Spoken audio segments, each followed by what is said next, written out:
शिव राखी श्रुति नीति अरु, मैं नहीं पाव कलेश। ए विधि धरऊं विविध तनु, ज्ञान न गयूं खगेश। काकभूषण जी गरुड़ जी से कहते हैं कि इस प्रकार शिव जी ने वेद की मर्यादा भी रख ली और मैंने दुख भी नहीं पाया। इसी विधि से अनेक देह धारण किए, पर मेरा ज्ञान कभी नष्ट नहीं हुआ। त्रिजग देव नर जो तनु धरऊं, तहां तहां राम भजन अनुसरऊं। एक शूल मोहि विसर न काऊ, गुरु कर कोमल शील सुभाऊ। चरम देह में द्विज कर पाई, सुर दुर्लभ पुराण श्रुति गाई। खेलऊं तहां मैं बालकन मीला, करऊं सकल रघुनायक लीला। मैं तीनों लोकों में देवता मनुष्य का जो शरीर जहां धरता, वहां वहां राम भजन का अनुसरण करता था। किंतु एक बात का दुख मुझे कभी न भूला कि गुरु जी का स्वभाव बड़ा कोमल था। मैंने अंत में ब्राह्मण की देह पाई, जो कि देवताओं के लिए भी दुर्लभ वेदों ने बताया है। वहां मैं बालकों में मिलकर खेलता था और संपूर्ण रामचंद्र जी की लीला करता था। प्रौढ़ भय मोहि पिता पड़ावा, समुझो सुनो गुनो नहीं भावा। मन ते सकल वासना भागी, केवल राम चरण लव लागी। मेरे प्रौढ़ होने पर पिता ने मुझे पढ़ाया। मैं उस पढ़ाई को समझता, सुनता और गुनता था, पर मेरे मन में अच्छी न लगती थी। केवल रामचंद्र जी के चरणों में मेरी लगन लग गई। कहूं खगेशस कवन अभागा, खरी से वो सुर धेनु ही त्यागा। प्रेम मगन मोहि कछु न सुहाई, हारे हूं पिता पढ़ाई पढ़ाई। हे गरुड़ जी, कहिए ऐसा अभागा कौन है जो कामधेनु छोड़कर गधी की सेवा करे। मैं प्रेम में मग्न था, इसलिए मुझे कुछ न सुहाता था। मेरे पिता मुझे पढ़ा पढ़ा कर हार गए। भय कालवश जब पितुमाता, मैं बन गयूं भजन जंत्राता। जहां जहां विपिन मुनीश्वर पावऊं, आश्रम जाई वहां शिर नावऊं। जब पिता माता की मृत्यु हो गई, तब मैं भगवान का भजन करने के लिए वन में चला गया। वन में जहां मैं ऋषिश्वरों के दर्शन पाता, वहां उनके आश्रमों में जा जाकर सिर नवाता था। बूझो तिनहि राम गुण गाहा, कहे सुनो हर्षित खगनाहा। सुनत फिरो हरि गुण अनुवादा, अव्याहत गति शंभु प्रसादा। उनसे रामचंद्र जी के गुण पूछता, जब वह कहते तो मैं प्रसन्न होकर सुनता। मैं ईश्वर गुणानुवाद सुनता फिरता था। शिव जी की दया से मेरी स्वच्छंद गति तो थी ही। छूटी त्रिविध ईर्ष्णा गाड़ी, एक लालसा उरति बाड़ी। रामचरण बारिज जब देखो, तब निज जन्म सुफल करी लेखो। तीनों प्रकार की दृढ़ इच्छाएं तो छूटी, पर हृदय में एक लालसा बहुत बड़ी। वह लालसा यह थी कि मैं श्री रामचंद्र जी के चरण कमलों को देखूं, तब अपना जन्म सफल समझूं। जही पूछत सोई मुनि अस कहई, ईश्वर सर्वभूतमय है। निर्गुण मत नहीं मोई सुआई, सगुण ब्रह्मरति उर अधिकाई। मैं जिन ऋषियों से पूछता, वे सभी ही ऐसा कहते कि ईश्वर बहुत वस्तुमय अर्थात सर्वव्यापी हैं। किंतु मुझे यह निर्गुण मत नहीं सुहाता था। मेरी प्रीति सगुण ब्रह्म में अधिक लगती थी। गुरु के वचन सुरति करी, राम चरण मन लाग। रघुपति यश गावत फिरो, क्षण क्षण नव अनुराग। गुरु जी के वचनों को स्मरण कर मेरा चित्त श्री रामचंद्र जी के चरणों में लग गया, जिससे मैं श्री रामचंद्र जी का यश गाता फिरता था। क्षण क्षण उन पर अनुराग बढ़ता जाता था। मेरु शिखर बट छाया, मुनि लोमस आसीन। देखी चरण सिर नायऊं, वचन कहूं अति दीन। सुमेरु पर्वत पर वट वृक्ष की छाया में लोमेश ऋषि बैठे थे। उनको देखकर एक बार मैं उनके पास गया और उनके चरणों में सिर नवाया और बहुत दीन वचन कहा। सुनि मम वचन विनीत मृदु, मुनि कृपालु खगराज। मुई सादर पूछत भय, द्विज आए हूं के काज। हे गरुड़ जी, दयालु मुनि मेरे विनय युक्त कोमल वचन सुनकर बड़े आदर के साथ मुझसे पूछने लगे, हे ब्राह्मण, तुम किस कार्य के लिए यहाँ आए हो। तब मैं कहा, कृपानिधि तुम सर्वज्ञ सुजान, सगुण ब्रह्म आराधना मोई कहो भगवान। तब मैंने कहा, हे कृपानिधे, आप सर्वज्ञ और चतुर हैं। हे भगवन, आप मुझ पर कृपा कर सगुण ब्रह्म की आराधना अर्थात उपासना कहिए। तब मुनीश रघुपति गुण गाथा, कहे कछुक सादर खगनाथा। ब्रह्म ज्ञान रत मुनि विज्ञानी, मोहि परम अधिकारी जानी। लागे करन ब्रह्म उपदेशा, अज अदेत अगुन हृदयेशा। अकल अनिह अनाम अरूपा, अनुभव गम्य अखंड अनुपा। हे गरुड़ जी, तब मुनीश्वर लोमेश ने श्री रामचंद्र जी के गुणों की थोड़ी सी गाथा आदर पूर्वक कही।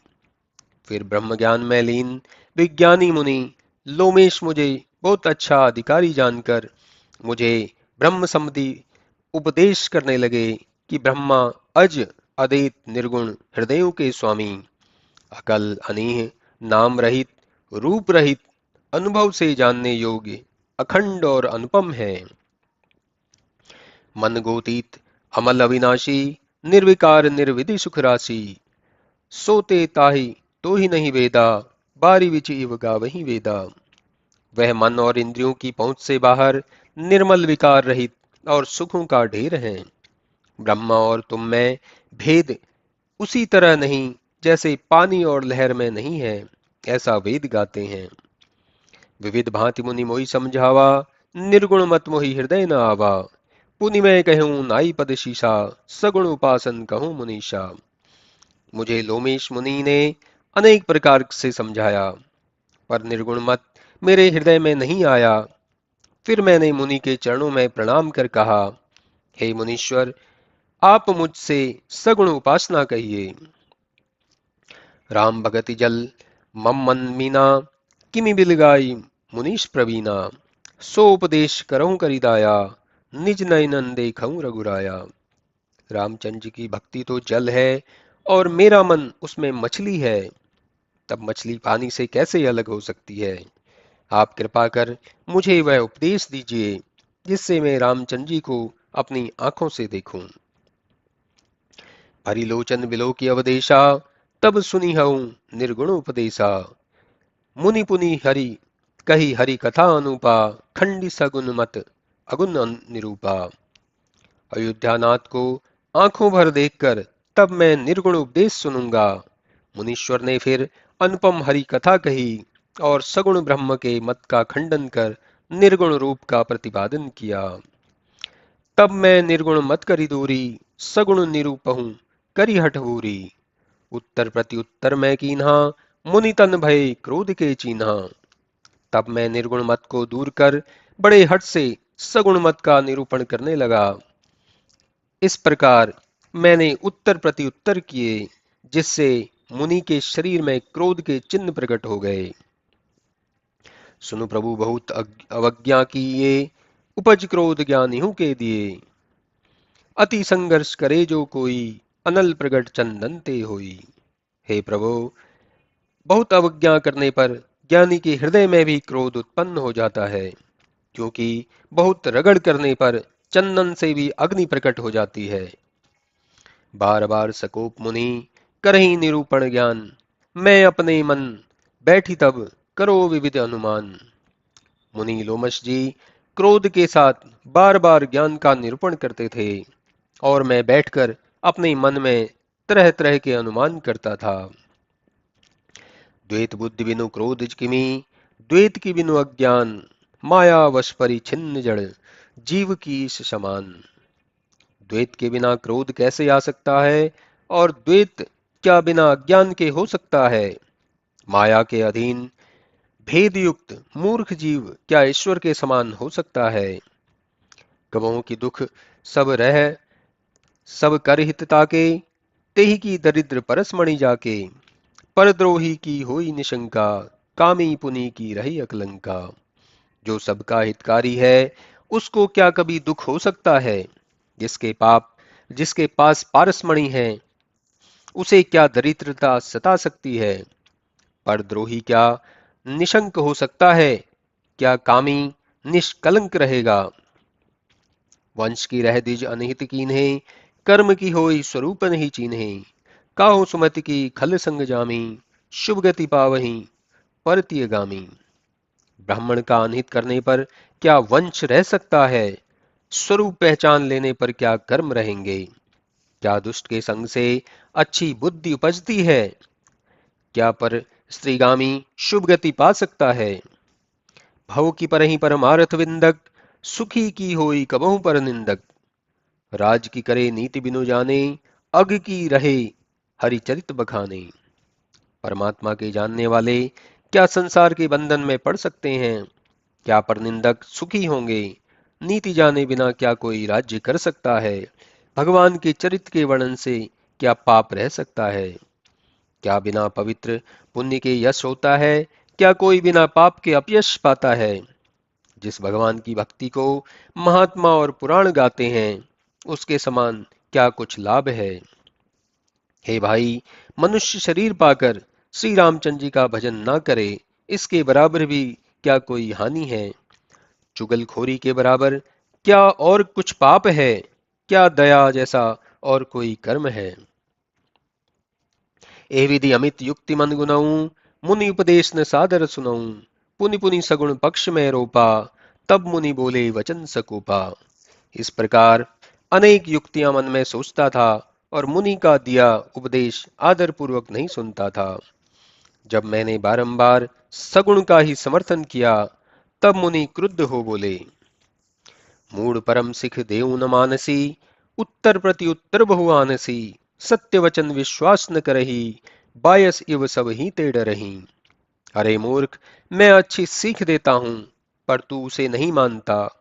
बहुत से जवाब पर जवाब देता है, सच्चे वचनों पर विश्वास नहीं करता, और कौवे के समान सबसे डरता है। सठ स्वपक्ष तव हृदय विशाला, सपति हो पक्षी चंडाला। लीन शाप में शीश चढ़ाई, नहीं कछु भई न दीनता आई। रे दुष्ट, तेरे मन में अपने मत की बहुत हट है, इसलिए तू अभी चांडाल पक्षी अर्थात कौवा हो जा। मैंने शाप को मस्तक कर चढ़ा लिया, उसने मुझे न भय उससे मुझे न भय हुआ और न दीनता आई। तुरत भयों में काग तब, पुनि मुनि पद शिर नाई। सुमिर राम रघुवंश मणि, हर्षित चले ऊपर आई।